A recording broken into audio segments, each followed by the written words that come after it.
raha fitinana dia izao ny tafika ilaintsika araka ny hevitro dia tafika ho an'ny malagasy fa tsy ho an'ny vahiny. Mba hananan-kambo ihany aloha ny manamboninahitra gasy tsy nanatrika ny fankalazana ny fetim-pirenena frantsay tamin'ny 7 Jolay na dia nasaina azy.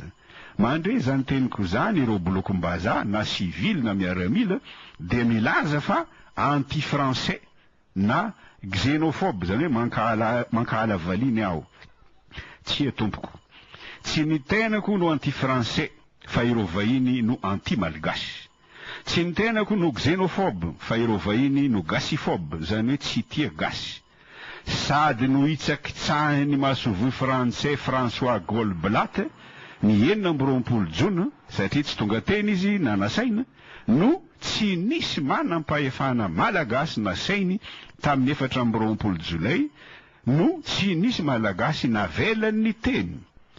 I François Goldblatt tompoko no Gisala Omanketsa, izy vahiny indray no manao ny malagasy persona non grata eto Madagasikara. Ny bolokom-bazaha ihany no manaiky an'izany fanitsakitsahana izany, fa amiko efa tsotsoromamba isarahana izany. Tsy mahay manome tolotra politika vaovao araka ny teny filamatra eto amin'ny rédaction Nentsiva ny mpanao politika mahazatra, satria voany complexe du colonisé. Tsy mahavelon'ny tena, tsy mahita any koanina ankoatra ny jono atolotry ny fianakaviam-be raisam-pirenena. Saiko namany Ismaël milaza fa misy malagasy manampy ny teknisianiny SADC sy ny Union africaine andrafitra ny lisitra ireo malagasy zato kasainy ziky osazina. Aiza moa tompoko no ahalalany ireo afrikanina ireo ny anaran'ny malagasy, ny anaran'ny avany sy ny anaran'ny olona mifandray aminy. I Madagasikara tsy mety mandroso, tieny malagasy tsy mety mahay mirehina eo anatrehan'ny fanafian'ny vahiny. Rehefa misy tolona atao eto Madagasikara, mahagaga ary mampalahelo fa misy jodasy mpamadika atrany. Fantatry ny frantsay tsara zany kilemany malagasy zany, satria efa tamin'ny 7 malagasy ihany tompoko no nanapy ny commissaire Baron nandrafitra ny lisitry ny malagasy ho samborina sy ny lisitry ny malagasy ho tifirina. Mampalahelo. Efa ela no nilazako fa fanaovana tsindry tsisy farany ny tondro zotra. Na dia anaiky hiala aza izy telo mianaka, Ramatolalao Ravalomanana, ny filoha Didier Ratsiraka sy Andry Rajoelina, na ovana aza ny mpikambana rehetra amin'ny CES, amorona fepetra hafa vaovao foana ny fianakaviam-be iraisam-pirenena raha mbola tsy vaky eto ny ady an-trano, satria ny ampiady ny malagasy no tanjony. Izao sahady efa manao teny mampiady ny JICM, asehony ho aide mémoire, zany hoe fanampiana amin'ny fitadidiana ny heviny, kanefa baiko fito no omeny. Didiny ny filoha Rajoelina anambara tsy misy fepetra ny fialany sy amoaka itsy volana anova ny mpikambana ao amin'ny CES. De sahirana izy mianakavy zanaky ny tondro zotra izao, satria tolo-dalana telo mifanipaka no nivoaka. Ny iray natolotry ny ministère ny fitsarana, Ramatoa Christine Razana Mahasoa, mampiditra fotsiny mpitsara mpanampy anatevin-daharana ireo mpitsara ny CES. Ny faharoa natolotry ny Premier ministre Beriziky manavao tanteraka ny mpikambany CES. Ny fahatelo natolotry ny CSC sy ireo nanao sonian'ny tondro zotra misy sosokevitra sampona tahaka izao. Isy mpikambana 20 ny CES vaovao, mpitsara enina, mpampianatra lalàny amin'ny université roa, ary itiny mahagaga solotena ireo nanao sonian'ny tondro zotra 10, ka ireo mpikambana vaovao ireo no anendry ny filohan'ny CES vaovao mba ho voahilika ny HCC izay tsy hitandry zareo tsony ny ilana azy.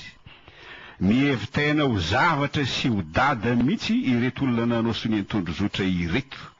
Misy aza mpanao politika anisany milatsaka ho fidena filoham-pirenena miteniteny foana tahaka ny hoe aleo administrateur civil no tendrena ao amin'ny CES fa tsy ny mpitsara intsony. Za na manisy maily de samy laza fa adala ary tsy mahay ny asany izay administrateur civil hiditra amin'izany patalotery zany, satria ny lesona fototra nampianarana ny administrateur civil de ny fisaraham-pahefana, manao hoe l'administrateur ne juge pas, le juge n'administre pas. Za mahita na manisy maily fa ny mpanao politika indrindra ireo nanao soneny tondrozotra no mpamosavy an'ity firenena ity. Miseho marina noho ny mpitsara izy ireo, kanefa raha mahita fa olona jambam-bola sy jamban-tseza daholo. Iza no isa ilaza androany fa anjely ireo olona nanao soneny tondrozotra ka sady anaja lalàna izy ireo raha voatendry eo amin'ny CES no tsy andairany kolikoly. Torahany vato ny mpitsara, lazainy fa tsy manaja lalàna. Za na manisy maily mahita fa raha samy tsy manaja lalàna ihany ny mpitsara sy ny mpanao politika, za mahita fa endry lavitra no ianareo mpanao politika ny mpitsara, satria mbola milaza ny heviny raha nytaniana na de hosoram-potaka aza. Mbola milaza ny HCC fa sady tsy ara-dalàna no manatra izany ministra 430 atao filoam-pirenena izany. Mbola manome ny heviny koa ny mpitsara amin'ny senité zay zanaka vavy matoa ny firenena mikambana mikasika ny 90 andro fanekana ny mpifidy fa tsy manao valo-borengina hoe mandehana manontany any amin'ny ramatoa Fatma Samoura lehibenareo ianareo senité. Tsy gaga na manisy maely raha no ny fanalambaraka natao amin'ny tatoato tsy isy mpitsara na iray aza anaiky hiditra ao amin'ny CES vaovao. De hoe hoe isy raha eto amin'ny tanàna raha avoaka ny mpitsara ireo dossier maloto mikasika ireo mpanao politika bevava ireo. Eto aho de mampirisika anao pieno antanany roa mba hamaky ny boky Peau Noire Masque Blanc, zany hoe mainty hoditra misaro-tava fotsy nosoratany Dr Frantz Fanon. Io boky io no manazava amin'ny antsipiriany ny zava-doza nateraky ny fanjanantany tamin'ny olona mainty. Nandritry ny taona maro, oui Frantz Fanon nambolena tao an-tsainy mainty ny tahotra ny fiaverantena ho ambany, ny horohoro, ny fandoaliana, ny famoizam-po, ny ho piasa ny vazahatrany. Tamin'ny toerana fivoriany fotsy hoditra, raha tsy navela niditra ny mainty, ny alika ny vazaha kosa nahazo niditra. Ny tranga teto Madagasikara koa izany, teo amin'ny cinéma Excelsior Analakely tamin'ny 7 May tamin'ny taona 7 Ary mihevitena ho tafita ny mainty raha mahay miteny frantsay tsara satria efa mitovy saranga amin'ny vazaha no fiaverany ny tenany. Etsankilany ny vazaha de tsy manaiky ny mainty ho mitovy saranga aminy na oviana. Rehefa te ilaza zavatra tsy manjary ny vazaha ho bolana mikasika ny olona mainty ihany no ampiasainy. Maro izy moa fa ohatra anankiray no omeko. Raha misy ohatra olona anankiray tsy mety mahazo resaka, izao no bolana fampiasan'ny vazaha. À vouloir blanchir la tête des nègres, on perd sa lessive. Raha mba miresaka mainty ny vazaha, tsy fiteny frantsay madino ampiasainy, fa ny petit nègre fampiasan'ny voanjo taloha tamin'ny indigène. Oui, moi parti pour village, moi parler à toi, toi monter dans ton arbre, affaire cabri n'est pas affaire mouton, sy ny sisa. Izo anefa namanisy mail no mahagaga.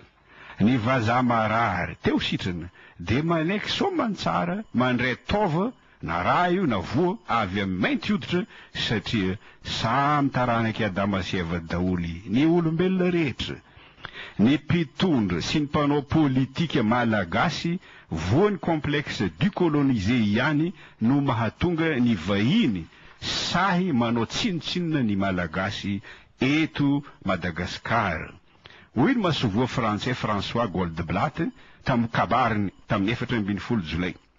La grande île se voit peut-être dans sa mythologie intérieure comme le centre du monde, mais elle doit comprendre que pendant que Madagascar continue de perdre un temps précieux et ce faisant s'acharne à saboter ses chances en vue d'un nouveau départ, le reste du monde avance très rapidement et se restructure profondément autour d'un nouveau pôle, via un mouvement de restructuration auquel, en raison de l'impasse politique, Madagascar est dans l'incapacité de participer. Or, le monde n'attend pas. De fanontaniana no apetrako amintsika menakavy eo anatreny teny fiantsiana ataony Masovo frantsay izany. Tamy 2010 nilaza ny SADC fa ahantony tsy ho mpikambana ao amin'ny SADC intsony Madagasikara, kanefa misisika miditra manao amboletra eto Madagasikara niraky ny SADC. Milaza koa zany ny Masovo frantsay fa tsy afa-miandry any Madagasikara ny vahiny. Nahoana re tompoko no mbola mijanona eto izy ireo, nahoana tsy akatony Masovony de mandeha mody any izy.